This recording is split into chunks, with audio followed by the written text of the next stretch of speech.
What is up, everybody? I'm back. I hope as you turn this podcast on, you are happy enough today, Thursday, March 4th.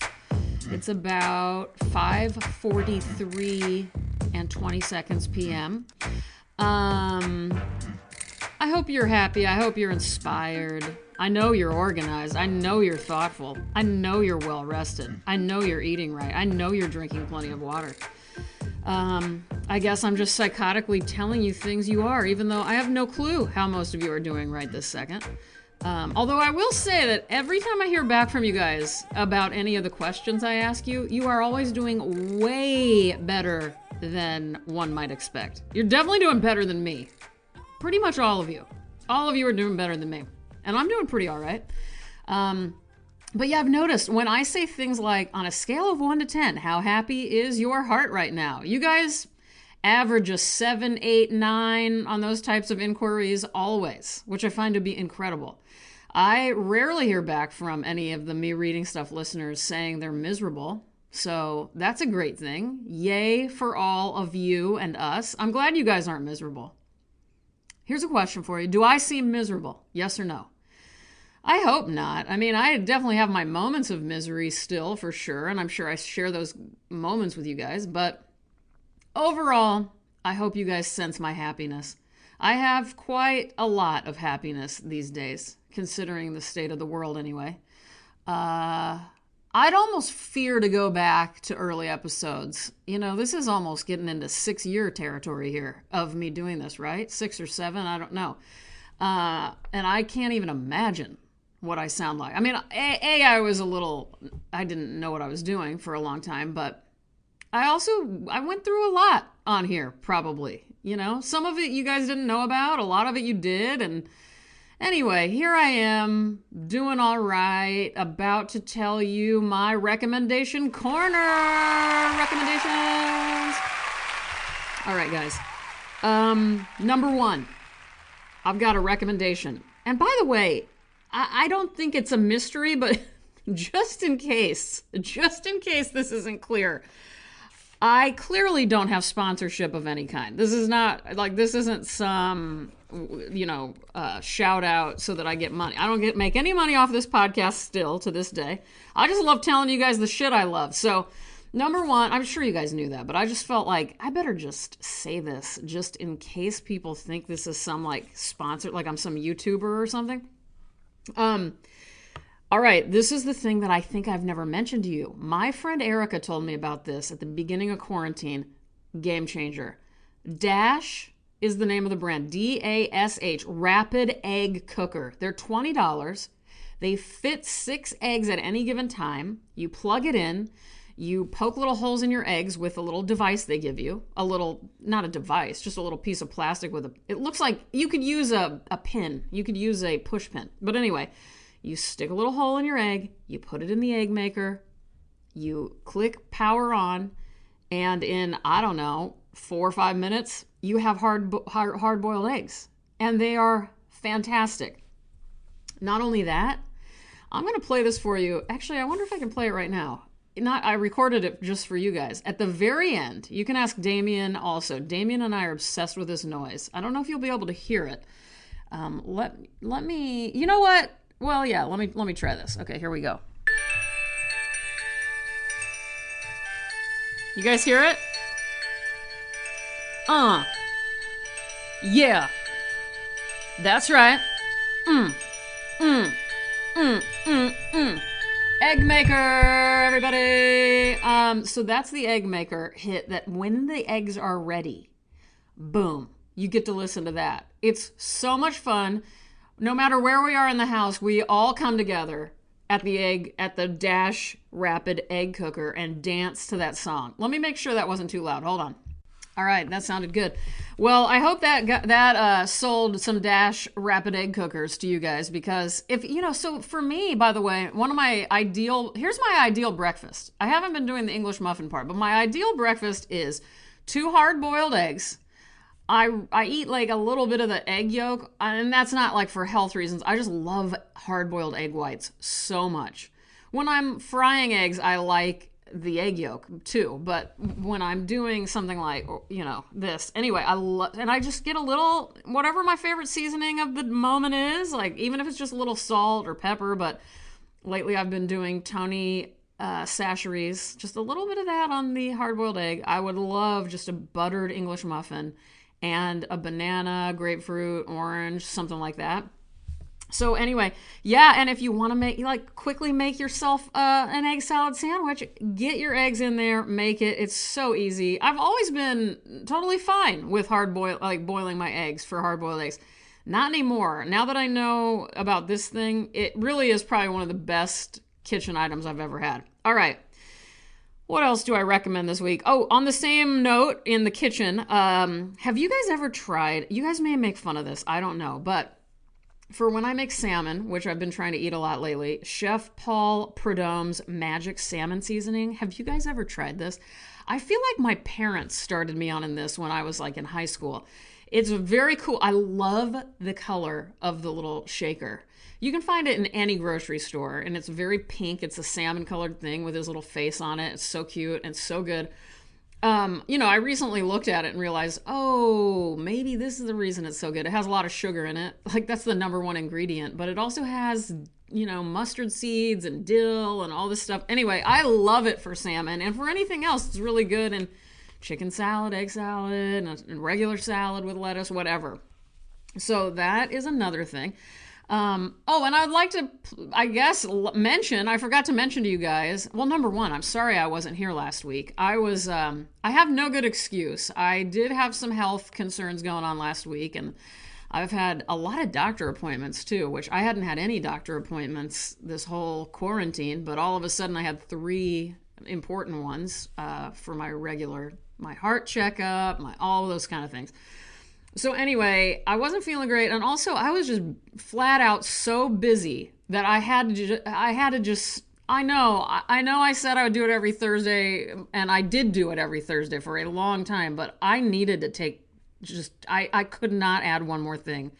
So sadly, me reading stuff got put on the back burner, but don't worry about it. Nobody's mad, right? What was I saying? Oh, and I was getting my shop ready. So what I forgot to mention to you guys is that I just launched the new spring line of me making stuff. Go to www.robinoneal.com/shop. See all the new items. A lot of them are gone, which was very nice. So thank you if any of you guys listening were some of the customers. Anyway, new modeliers, and again, everything in my shop, it ranges from like $2.50 to $1,000. So there's something for everybody. And also there's a lot of little me reading stuff items, like me reading stuff stickers. And I think that I put the me reading stuff bag back on the textiles part. So anyway, I had a really good time with this. I loved some things I was doing on Instagram. Damien helped make some tracks for me for the videos I made of modeliers kind of like twirling in the wind and stuff. So check that out when you guys have a chance. And if you guys are subscribers of the website, you get, I can't remember, 25% off the books or something right now. So obviously, if you're not signed up for the mailing list, go ahead and do that. Just go to my website, get on there, scroll to the bottom, and you'll see, hey, sign up for stuff. So there you go. Now, speaking of Damien, I have even better news for him. If you guys are fans of Damien Jurado, that is, my husband, he has just announced this week that he has a new single out that is one of my favorite songs of all time, and I'm not just saying that. I've always been a fan of Damien, but holy shit, this song is good. It's called Helena, and it is off of his new album that's released in May called The Monster Who Hated Pennsylvania. How's that for a fucking killer title? That's the best title. I was there for the moment he discovered this title, and I'll never forget it. He and I both are very influenced by TV, and we were watching Gomer Pyle, and Gomer Pyle was listing this, like a list of movies. He met this famous actress in LA, and he's like, I love you. I love all your movies. And then he listed all of these these movies that were fake movies that were all titled amazing things like, oh, and his last album, What's New Tomboy, was also one of them. So What's New?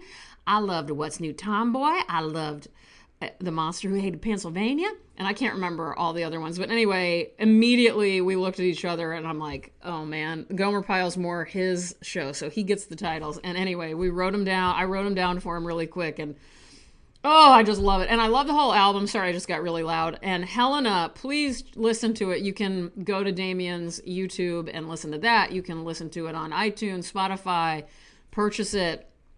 And anyway, also he announced he's got a new record label, his own record label, an imprint called Maricopa Records. So I am so proud of him. This has been a massive week around this house, especially for him. And I can't wait for you guys to hear the whole album in May. So very excited, very much recommend everything he does. My God, I am very lucky to be living in the same space with somebody who has such incredible output all the time. Let's read, you guys. That's what I'm here for, on me reading stuff. I'm going to read you guys from a book that I read to you all a couple of times in the early days of the podcast. And it's been a long time and I've been missing her. So I've had the collected stories of Lydia Davis. I've had this sitting out by my bed and have kind of picked it up on and off. And I'm so excited to read again something of hers to you. Let's see. Lydia Davis, still alive. She's still alive. She's, I don't know how old she is, but I always like to start with, have they passed away or are they alive? Like, are we talking about somebody, from the 1700s, or are we talking about right now? And just to put you in where we are, we're talking right now. She's also somebody, I love her face. If I were an artist who painted or drew portraits, she would be one of my top choices. She's a short story writer. In fact, she's a micro fiction or flash fiction. She's very much known for her flash fiction. So many of her stories are but one sentence or one paragraph long, which is so exciting to me always. She's a novelist also and a translator. In fact, she translated the copy of Swan's Way that I read back in the day, right when it came out in 2003. But I'm going to be reading from the collected stories of Lydia Davis. This came out, I don't know when, but it's on Picador. I am going to put a link in the description so you yourself can buy this. I highly recommend this book. I'm pissed because this version of mine is very sun-stained, and it just makes me kind of angry. I'm going to read you one that I may have read on here a long time ago. I may have not, but I absolutely love it. I love how it ends. I love the last sentence. And I don't mind if I'm repeating myself because I love it that much. This story is called Priority.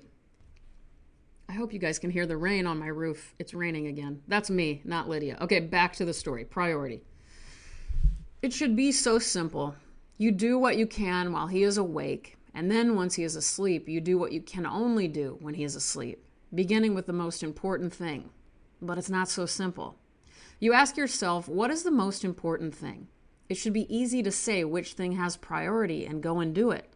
But not just one thing has priority, and not just two or three. When several things have priority, which of the several things having priority is given priority? In the time in which you can do something, the time when he is asleep, you can write a letter that has to be written immediately because many things depend on it.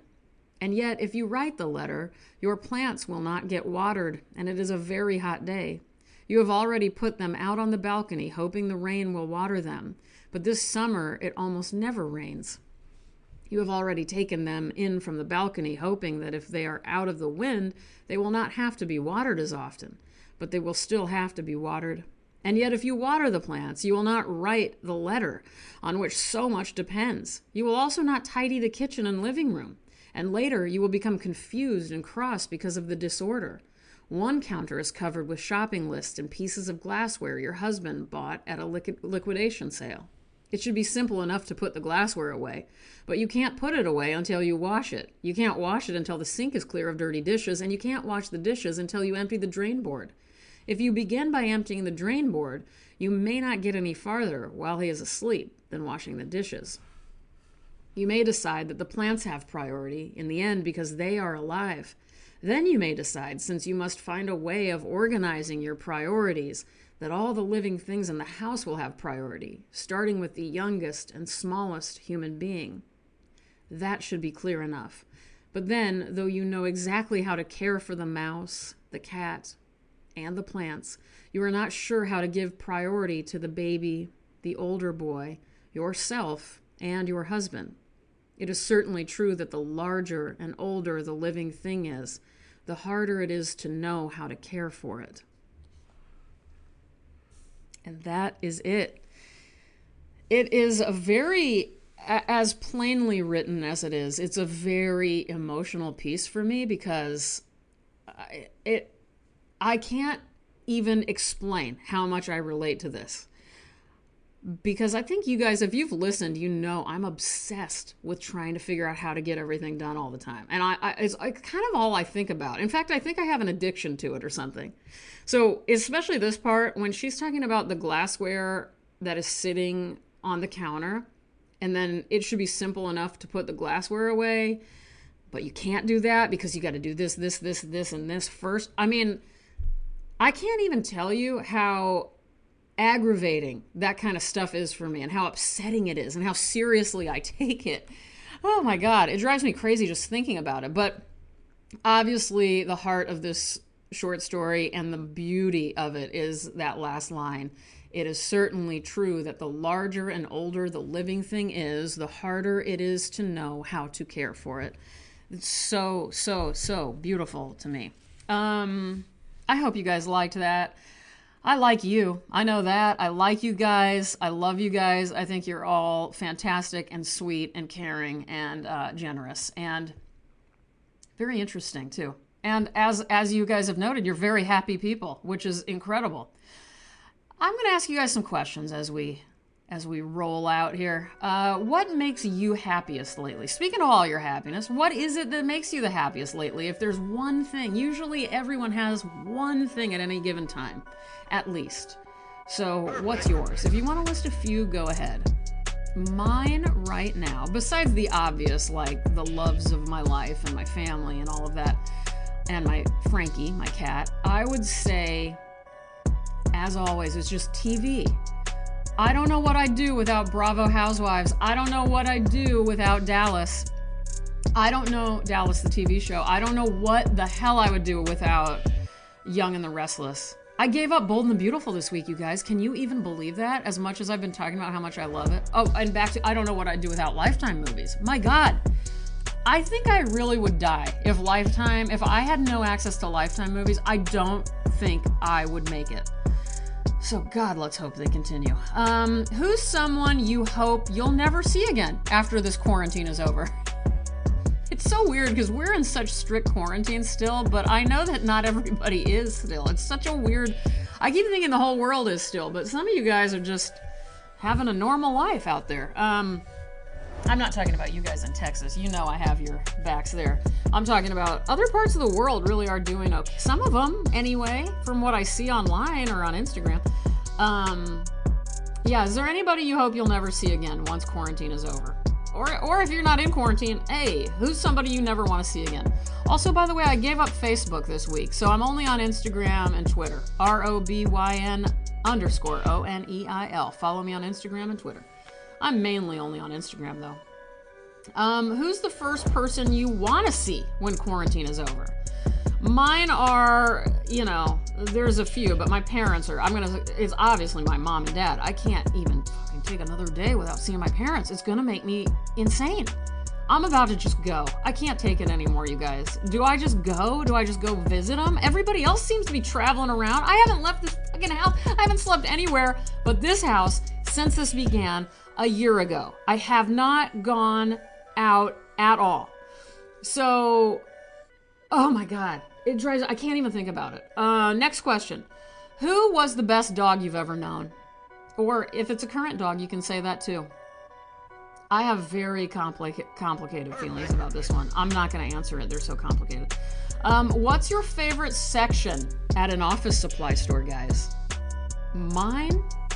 God, it's every section to me, but I really love just the pens and the market. You know what I like lately though? They always have these like sort of curated office set areas, and I love it. Like Martha Stewart has some, that kind of thing. I love that. And last but not least, how's your sex life, everybody? I love asking that. Now, you guys, when I jokingly asked that, well, I wasn't joking. I really was. Like, that's a good question for a bunch of adults, right? I did not expect this. Everyone got back to me saying their sex life was great. I'm not kidding. Some even admitted, like, it's non-existent, and I love it that way. So no matter what you guys answered, you were happy with it, which was like, again, what is going on with the Me Reading Stuff audience? Everyone is just awesome in every way. I'm gonna, I'm dedicating, by the way, on a different note, what's up, Dawn? This podcast is dedicated to my neighbor, Dawn, everybody. I love you, girl. All right, everybody, have a great rest of your night. I missed you last week. I appreciate all the love and support. Have a good one. Bye-bye.